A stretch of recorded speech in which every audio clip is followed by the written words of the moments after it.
Hi, and welcome to Bululu Wellness, your guide to well-being.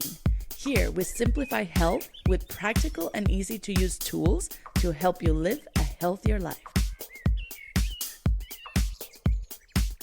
Hey friends, and welcome back to Bululu Wellness, where we explore how to rebuild real energy from the root. This is the start of a brand new series focused on something I've become deeply passionate about, the nervous system, and how it affects everything from our digestion to our energy to our mood. Today, we're kicking off with a simple truth. Our body holds our stress and our healing. You know what's crazy is that I felt I was doing everything right. I was exercising, I was eating clean, I was doing all the self help courses you can even imagine.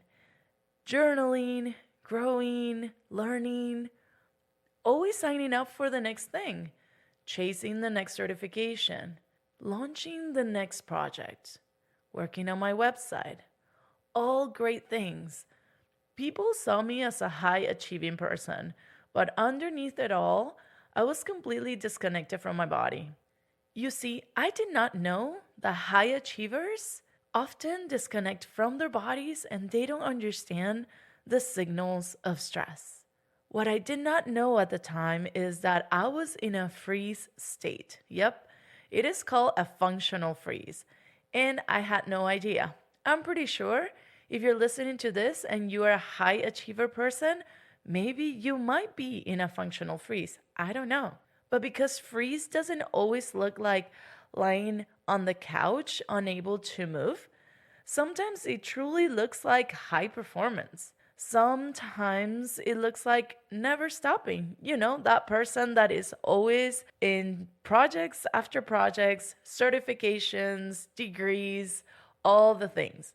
Deep down, I wasn't calm. I was a bit restless. I was numb. I was also tired. And I was also concerned of slowing down. You see, there's been times of my life where I have slowed down and sit down in boredom, and a little bit of anxiety cripples in, and I don't like it. My head starts spinning and thoughts, and I need to get busy in order for it to go away. This is why I love so much physical activity, because it puts my mind into rest. But have you ever been surrounded with people that say, yoga makes me anxious, or I can sit still to meditate? Now, that wasn't me per se, and I know now that that is not laziness from people. It is actually our nervous system trying to survive.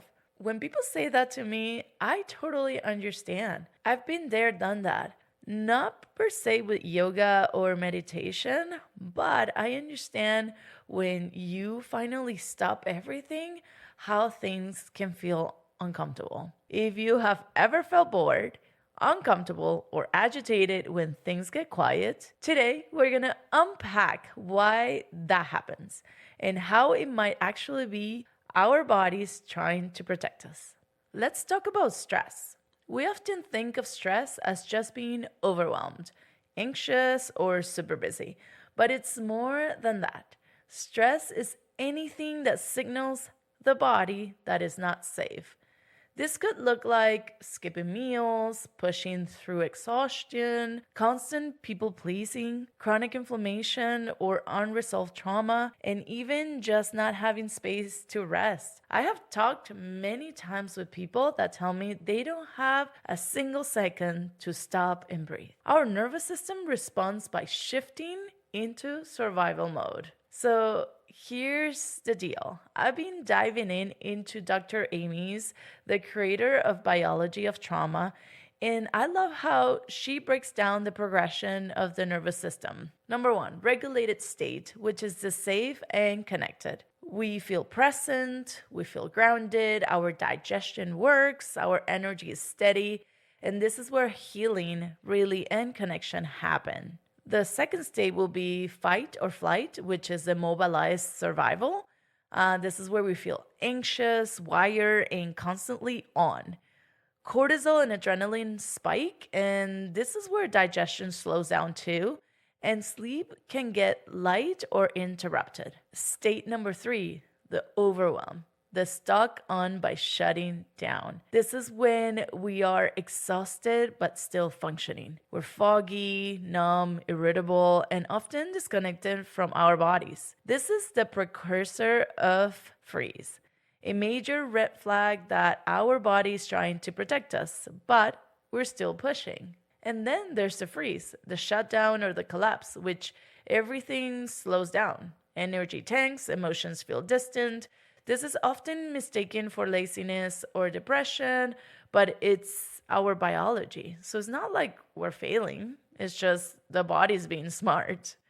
So these responses are not mental weaknesses. They are our bodies doing its best to survive. And the more we can recognize these states, the more we can offer ourselves the tools to come back to safety, connection, and vitality. So as usual, I like to bring you information, but also practical tools. That way we can practice together and be able to create a difference in our lives. So today, I'm bringing you a body and breath reset, okay?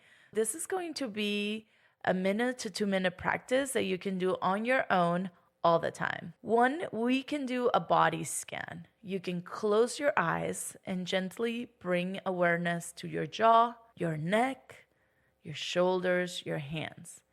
And ask yourself, where do I feel tension? And where do you feel ease? Body scans are so important because sometimes we're going crazy in life and we're not even paying attention to our bodies. Then, one of my favorite ones that you can practice is the vagus nerve breath, which is inhale through the nose for 4 seconds, exhale slowly through the mouth for 6 to 8 seconds, and repeat 3 to 5 times. This activates our vagus nerve, the highway between brain and the body, and tells our system we are safe now. So I encourage you to pick one and practice throughout the week. Remember that practicing is the most important thing that we can do in order to start resetting our nervous system. Friends, we are not lazy and we're not broken. And we might just be in a survival state. And now you have a way to start shifting out of it. Remember that it requires practice for you to start shifting that state. If this resonated with you, please share with a friend who's always tired or overwhelmed or maybe is on freeze. And of course, you can always follow me on Instagram at Meli Kirkwood. And remember, your body knows the way home. If you enjoy what you hear, subscribe and share it with someone who might need it. The more people join us, the closer we get to building a wellness community for everyone. Thank you for being here. Now let's navigate this bululu together. This podcast is not intended to diagnose, treat, cure, or prevent any condition or disease. If you need help, please seek professional care.